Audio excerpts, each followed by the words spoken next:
allaitement maternel sous antirétroviraux. Merci beaucoup.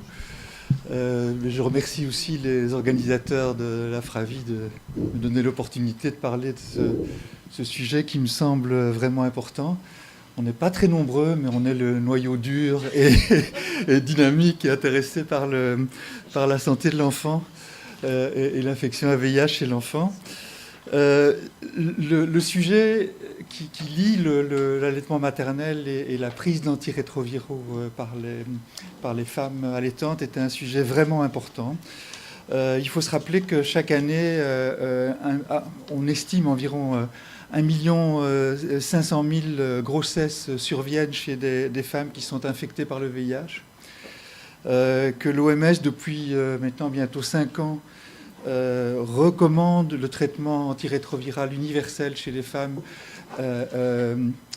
enceintes et ou allaitantes, et ce traitement prolongé pendant toute la durée de la vie.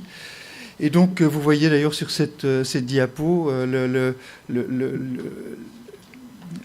données les plus récentes sur le déploiement de ces programmes de traitement universel des femmes enceintes et allaitantes de par le monde. Vous voyez, toutes les zones en vert représentent les pays où ces programmes ont été effectivement lancés.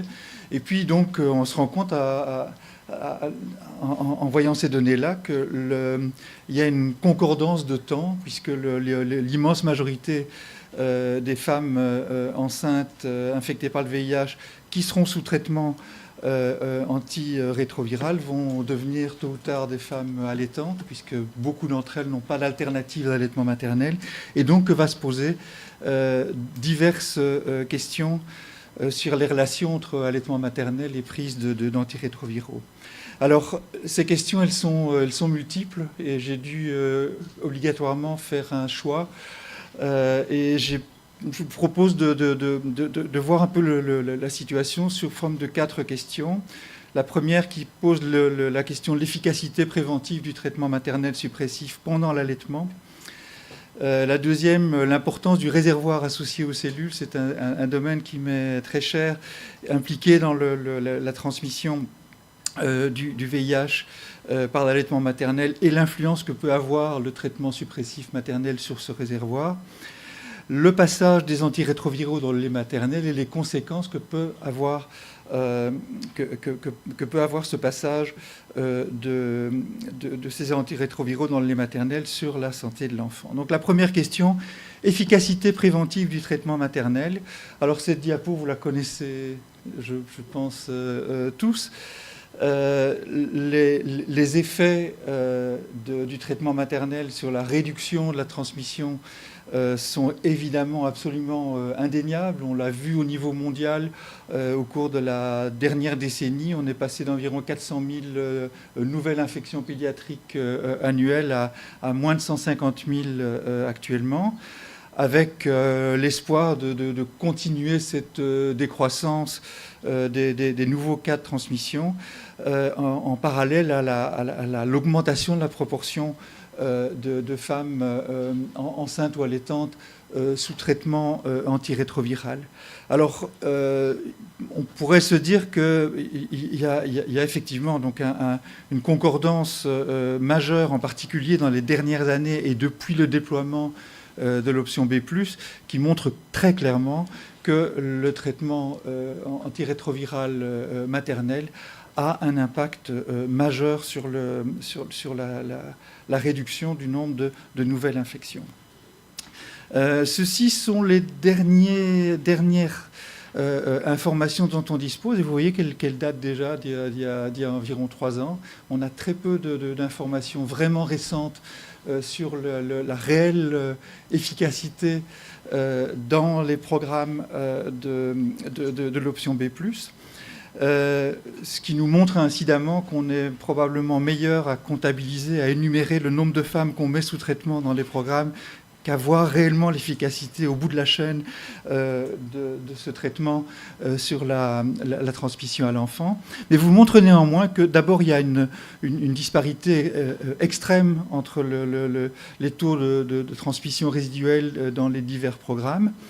vous montre enfin que certains des pays, il y en a 5 actuellement, parmi les 21 pays prioritaires, sont arrivés à un taux de transmission qui correspond à la définition de l'OMS de l'élimination de la transmission de la mère à l'enfant du VIH. Il faut savoir qu'il y a eu une diminution très importante du taux moyen de transmission, mais qu'on a encore des pays où cette transmission demeure importante. Alors sur ce graphique, vous voyez que tout ce qui se trouve en rose sont les transmissions qui sont acquises entre la 6e semaine et le 12 à 18e mois de vie, et donc sont de manière indéniablement attribuable à l'allaitement maternel, alors que dans les 6 premières semaines de vie, on a probablement un taux qui est composite en ce qui concerne la transmission in utero intrapartum et la transmission postnatale précoce par l'allaitement maternel. Donc cette diapo vous montre quand même que malgré l'utilisation de plus en plus importante du traitement maternel universel, on a encore une transmission importante et que la part jouée par l'allaitement maternel dans cette transmission demeure extrêmement importante. Alors, on a fait l'effort dans certains programmes ou dans certaines études de voir exactement, d'essayer de détailler un petit peu quel était le devenir de ces femmes mises sous traitement antirétroviral et en particulier devenir virologique. On a 5-6 études publiées jusqu'ici qui l'ont étudié. Je vous en ai repris une à titre un petit peu d'exemple parce qu'on la cite relativement peu, qui est une cohorte qui a été suivie au Kenya de femmes mises sous traitement pendant le dernier trimestre de la grossesse, voilà, et qu'on va tester 3 mois après l'initiation du traitement, c'est-à-dire au moment où la lactation a démarré.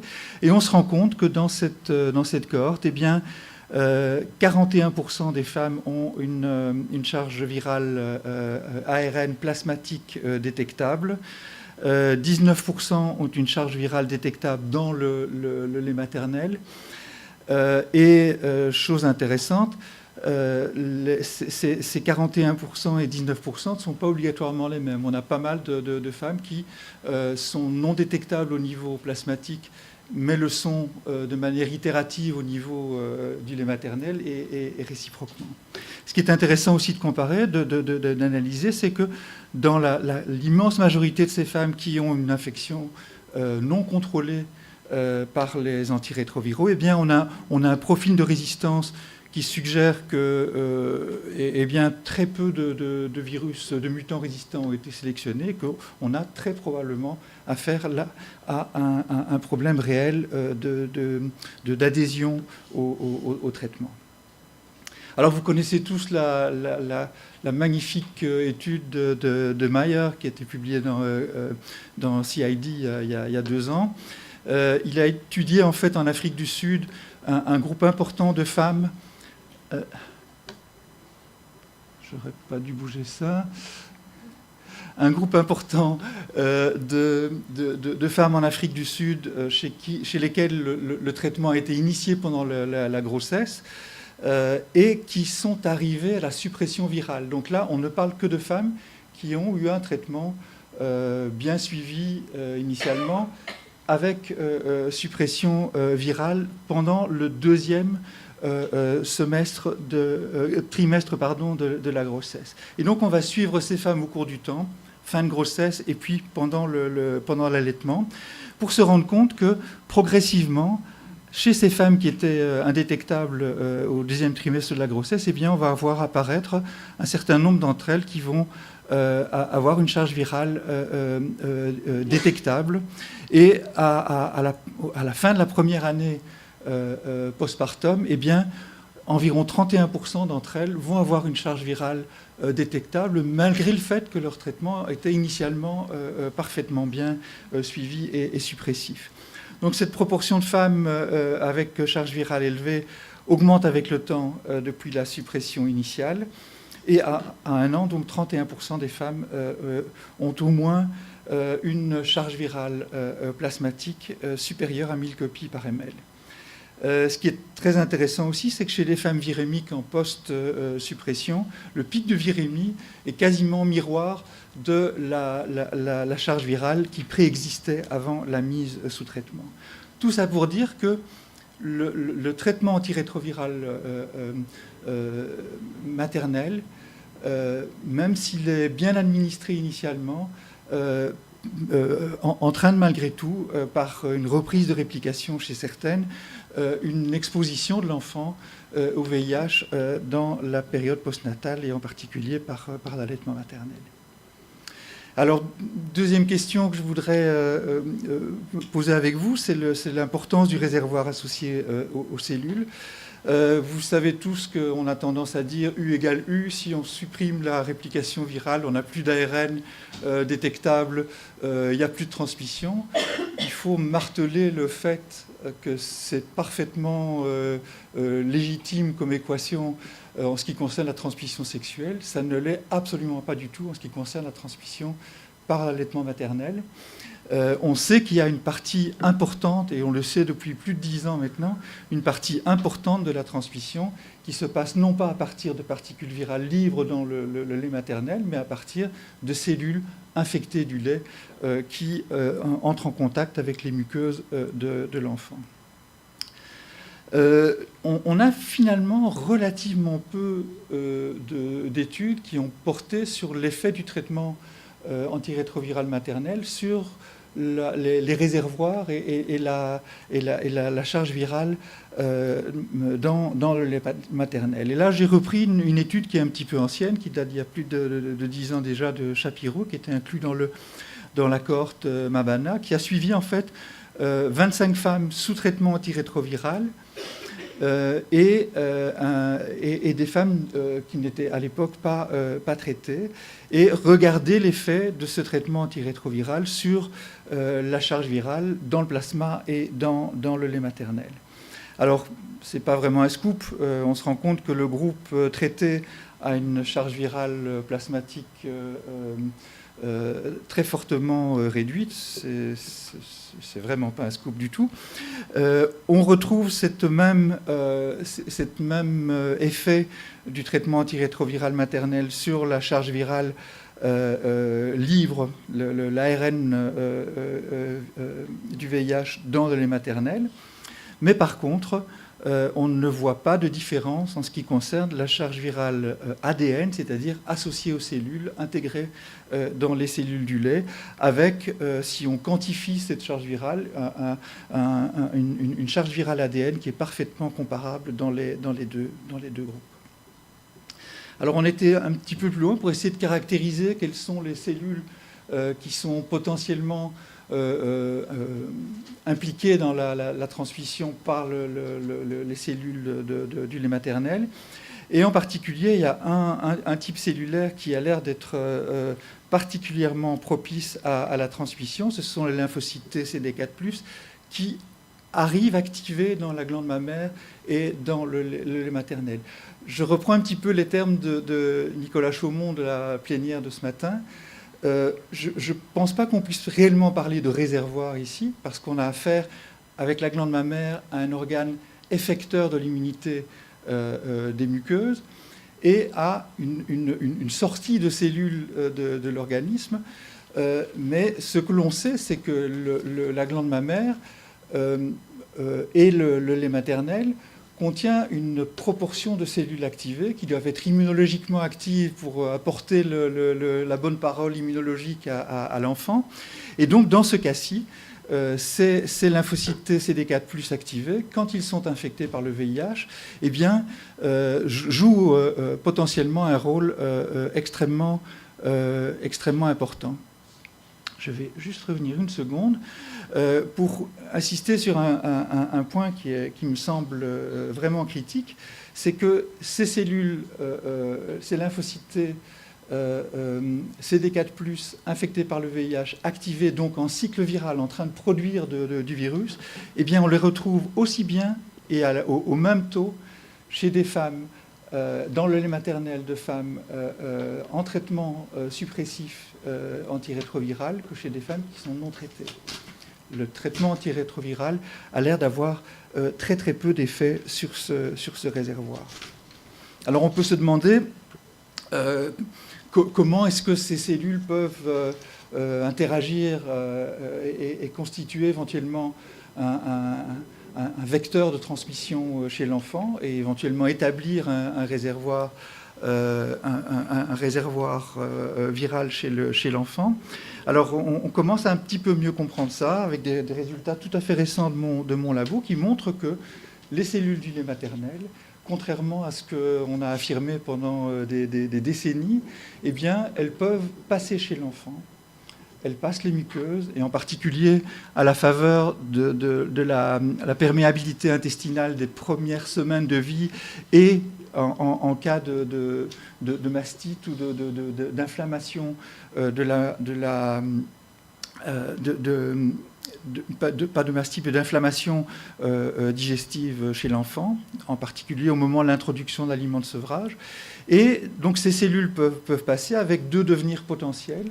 L'un, potentiellement, si on a affaire à une cellule infectée, de permettre la transmission à une cellule non infectée, et puis par un autre mécanisme qui est là aussi assez nouvellement décrit, qu'on appelle le microchimérisme, qui est le fait que certaines cellules du lait maternel vont se nicher dans les tissus de l'enfant et être tolérées et perdurer pendant toute la vie de l'individu.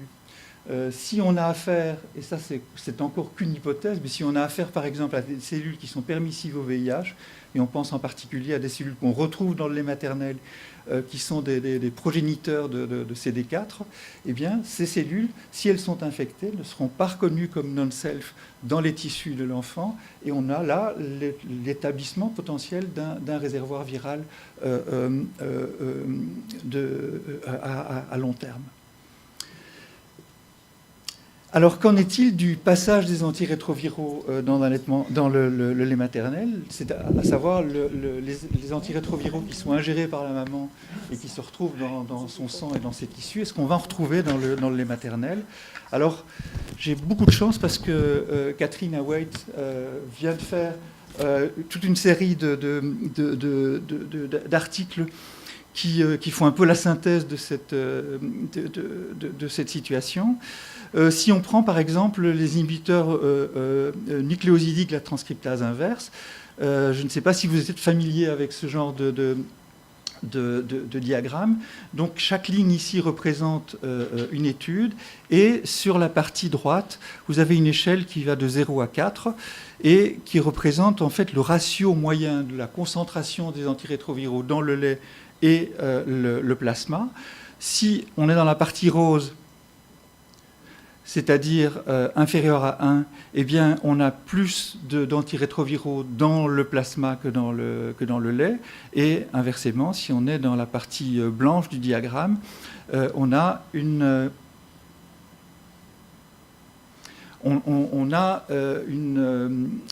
concentration plus importante dans le lait que dans le plasma. Alors vous voyez qu'en ce qui concerne les inhibiteurs nucléosides de la transcriptase inverse, les concentrations dans le lait sont variables pour certaines de ces molécules, en particulier le 3-TC, et beaucoup plus élevées que dans le plasma pour certaines. Alors la raison de cette disparité, je ne vais pas entrer dans les détails, c'est des détails un petit peu techniques, c'est que l'évolution des deux compartiments, sang et plasma, évolue de manière différente au cours du temps en ce qui concerne les INTI, et tout dépend en fait du moment où le prélèvement va être réalisé et où le dosage va être réalisé.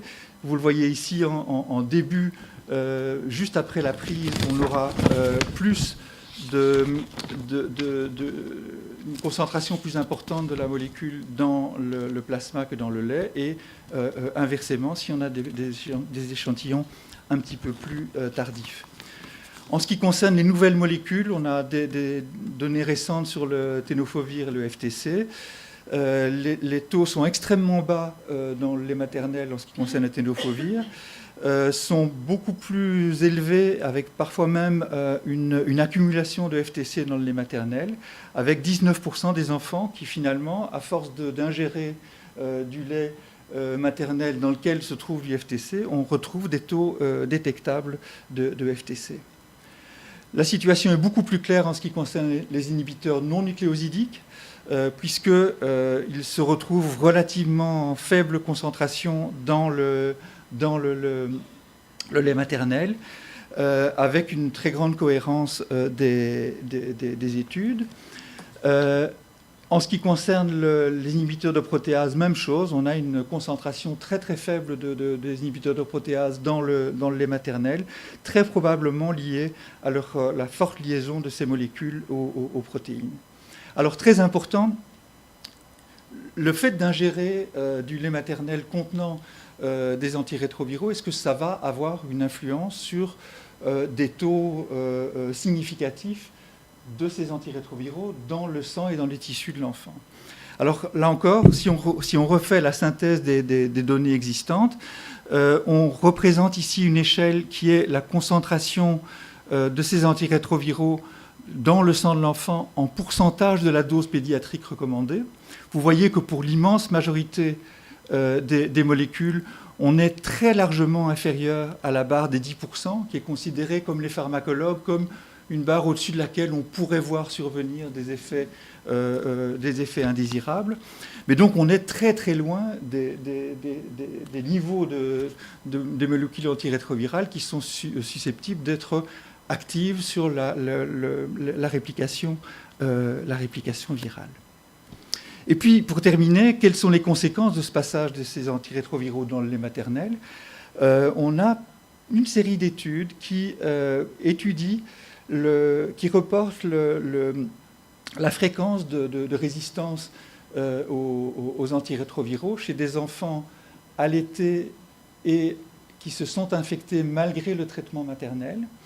Et je vous en ai pris une à titre d'exemple, c'est l'étude de Zay publiée il y a quelques années dans la cohorte Kisumu, où on a retrouvé en fait 25 enfants infectés à 6 mois, dont la mère avait été sous traitement antirétroviral depuis la 34e semaine de grossesse. Chez 16 de ces 24 enfants à 6 mois, on retrouvait au moins une mutation de résistance aux antirétroviraux. Il nous faudra conclure, s'il te plaît. J'ai presque terminé. Et le timing d'acquisition de ces résistances était extrêmement intéressant, puisqu'on s'est rendu compte que chez ces enfants, l'acquisition du virus se faisait avec un virus sauvage. Et que c'est en fait l'exposition à des doses très faibles d'antirétroviraux par ingestion du lait maternel qui permettait de sélectionner des mutants résistants au cours du temps. Ceci semble avoir un effet en termes dans la vraie vie, en dehors des essais, puisque ça a été montré significativement associé au traitement maternel antirétroviral par une étude réalisée par Linda Pope en Zambie, qui montre qu'en fait, si on prend des enfants au moment de leur diagnostic de l'infection, dans ce cas-ci, c'était heureusement chez des enfants avec un âge moyen de 5 mois, eh bien, entre le moment, dans les périodes 2007-2009, où seule la dose unique de névirapine était administrée à l'enfant, et la période à partir de 2014 où était administrée l'option B+, eh bien, on voit une augmentation massive, importante des résistances, et en particulier des enfants avec des résistances multiclasses. On passe de moins de 20% en 2007 à plus de 40% actuellement. Alors la signification de ces observations à l'ère du traitement antirétroviral universel.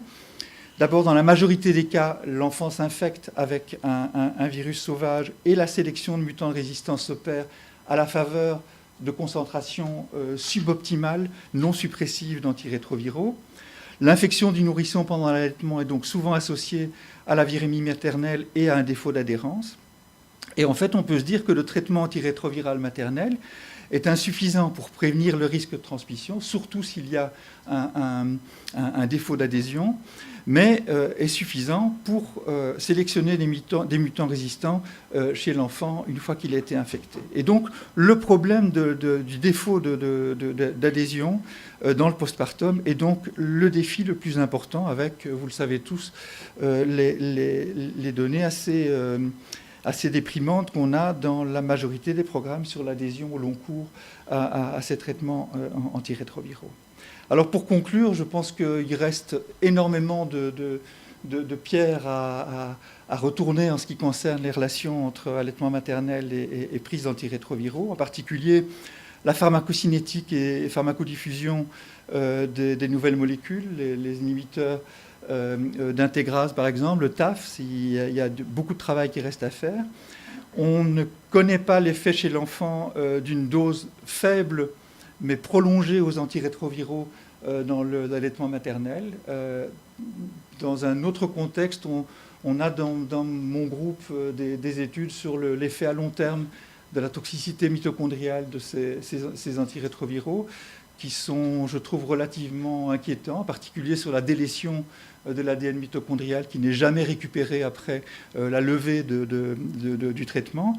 Et on peut se poser la question de savoir est-ce que des petites doses ingérées d'antirétroviraux, comme c'est le cas chez ces enfants, peut avoir un effet prolongé et éventuellement à distance important sur la santé de l'enfant ou du futur adulte.